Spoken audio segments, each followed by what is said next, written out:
स्वागत है।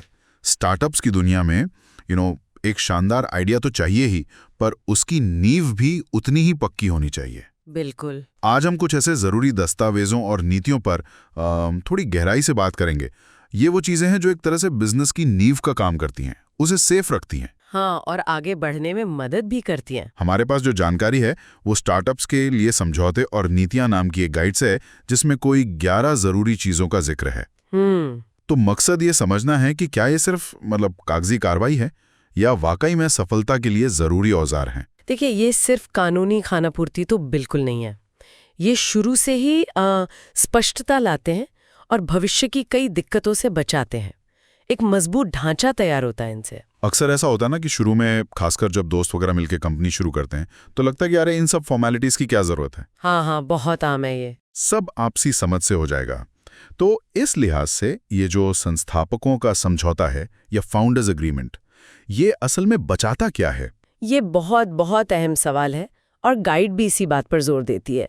ये समझौता शुरू में ही तय कर देता है कि भाई किस फाउंडर की क्या भूमिका है, क्या जिम्मेदारी है, कंपनी में हिस्सेदारी यानी इक्विटी कितनी होगी, अच्छा, मुनाफा नुकसान कैसे बटेगा, फैसले कैसे लिए जाएंगे, ये सारी बातें। गाइड कहती है कि हर छोटी बड़ी बात लिख लेनी चाहिए और हाँ, किसी वकील से सलाह लेना भी जरूरी है और थोड़ा लचीलापन भी रखें ताकि जरूरत पड़ने पर बदलाव कर सकें। ये उस आपसी समझ को कानूनी शक्ल देता है। मतलब भविष्य के झगड़ों का चांस कम हो जाता है। ठीक है, अब फाउंडर्स के बीच तो तय हो गया, पर फिर ग्राहकों का भरोसा जीतना भी तो है। हाँ, वो बहुत जरूरी है। यहाँ पर ये गोपनीयता नीति यानी प्राइवेसी पॉलिसी आती है। आजकल डेटा प्राइवेसी का बड़ा हल्ला है, पर ये पॉलिसीज अक्सर इतनी मुश्किल भाषा में होती हैं कि कोई पढ़ता ही नहीं रहती है। प्राइवेसी पॉलिसी बिल्कुल सरल भाषा में होनी चाहिए। सरल मतलब साफ साफ बताएं कि भाई हम कौन सी जानकारी ले रहे हैं, क्यों ले रहे हैं, उसका इस्तेमाल कैसे करेंगे और उसे सुरक्षित कैसे रखेंगे। ओके। और ये भी बताना जरूरी है कि यूजर का अपने डेटा पर क्या अधिकार है, जैसे उसे देखना, बदलना या डिलीट करवाना। और हाँ, तकनीकी चीजें भी, जैसे एन्क्रिप्शन वगैरह इस्तेमाल हो रहा है या नहीं। और वो GDPR, CCPA जैसे कानून? बिल्कुल, अगर आपके ग्राहक उन जगहों पर है तो उनका पालन करना तो मस्ट है, वरना बहुत भारी जुर्माना लग सकता है। समझ गया।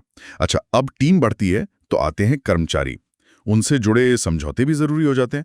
ऑफर लेटर तो चलो ठीक है, पर ये NDA और नॉन कम्पीट एग्रीमेंट, ये थोड़े सख्त नहीं लगते? लग सकते हैं, पर इनका अपना महत्व है। देखिए, ऑफर लेटर में तो बेसिक बातें, पद, सैलरी, काम के घंटे, ये सब साफ होना चाहिए। हाँ। NDA यानी नॉन डिस्क्लोजर एग्रीमेंट, इसलिए कि कंपनी की कोई अंदरूनी बात, कोई सीक्रेट फॉर्मूला या क्लाइंट लिस्ट बाहर न जाए। ठीक है। और नॉन कम्पीट रोकता है कि कर्मचारी कंपनी छोड़कर तुरंत वैसी ही दूसरी कंपनी न खोल ले या सीधी टक्कर न दे। पर गाइडलाइन ये है कि ये एक तरफा न हो। मतलब ये स्थानीय लेबर कानूनों के हिसाब से हो, शर्तें साफ और निष्पक्ष हों, और ये भी साफ लिखा हो कि नौकरी किन हालात में खत्म हो सकती है। संतुलन साधना जरूरी है, कंपनी का हित भी देखो और कर्मचारी के अधिकार भी। सही बात है। अच्छा, सिर्फ लोगों के बीच का समझौते ही नहीं, काम करने का तरीका भी तो स्ट्रीमलाइन करना होता होगा। हाँ, बिल्कुल।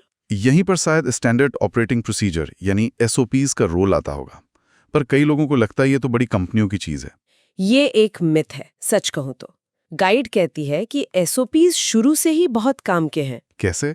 देखिए, SOPs किसी भी काम को करने का एक स्टैंडर्ड तरीका तय कर देते हैं। इससे काम की क्वालिटी बनी रहती है, गलतियां कम होती हैं और काम तेजी से होता है। अच्छा।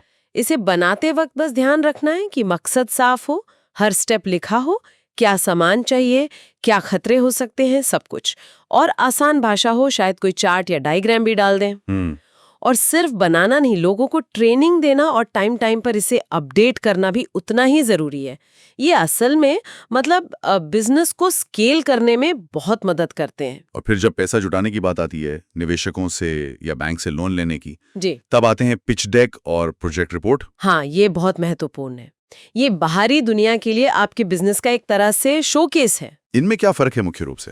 प्रोजेक्ट रिपोर्ट तो पूरा डिटेल दस्तावेज है। आपका idea, market analysis, costing, profit projection, पूरी प्लानिंग बहुत विस्तार से। ओके। और पिच डेक उसी रिपोर्ट का एक छोटा आकर्षक दमदार प्रेजेंटेशन है, खासकर निवेशकों को जल्दी से समझाने के लिए कि आपके बिजनेस में क्या दम है। तो इनमें क्या दिखाना सबसे जरूरी है?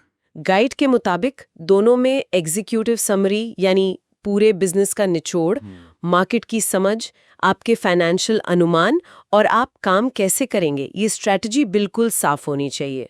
ये दिखाता है कि आपका आइडिया हवा हवाई नहीं है। तो इन सब दस्तावेजों को देखकर एक बात तो साफ है कि ये सिर्फ कानूनी जरूरत ही नहीं है। बिल्कुल नहीं। इनका निचोड़ क्या है फिर संक्षेप में?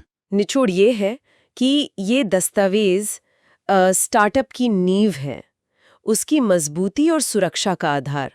ये सिर्फ बचाते नहीं बल्कि आगे बढ़ने में मदद करते हैं। कैसे? देखिए, ये फाउंडर्स, कर्मचारी, ग्राहक, निवेशक सबके बीच एक विश्वास बनाते हैं, भूमिकाएं साफ करते हैं, उम्मीदें तय करते हैं, जोखिम कम करते हैं। एक तरह से ये बिजनेस को ऑर्गेनाइज करते हैं और उसे आगे बढ़ाने का रास्ता दिखाते हैं। इन्हें बोझ नहीं, एक स्ट्रेटेजिक एसेट समझना चाहिए। बिल्कुल। शुरुआत में शायद ये थोड़ा ज्यादा काम लगे, पर ये भविष्य की न जाने कितनी परेशानियों और झगड़ों से बचा सकता है। तो इसका मतलब हुआ कि इन दस्तावेजों को अपने स्टार्टअप के विजन को हकीकत बनाने का एक अहम टूल समझें। ये वो मजबूत जमीन है जिस पर एक कामयाब बिजनेस खड़ा हो सकता है। और जाते जाते एक सवाल मैं श्रोताओं के लिए छोड़ना चाहूंगा। सोचने वाली बात है, क्या ये सारे नियम, कायदे और दस्तावेज जो इतने औपचारिक लगते हैं, क्या ये असल में उस क्रिएटिविटी और इनोवेशन को, जो किसी भी स्टार्टअप की जान होती है, उसे दबाते हैं, या फिर उसे बिना किसी डर के खुलकर खेलने के लिए एक सुरक्षित मैदान देते हैं? इस पर सोचिएगा जरूर।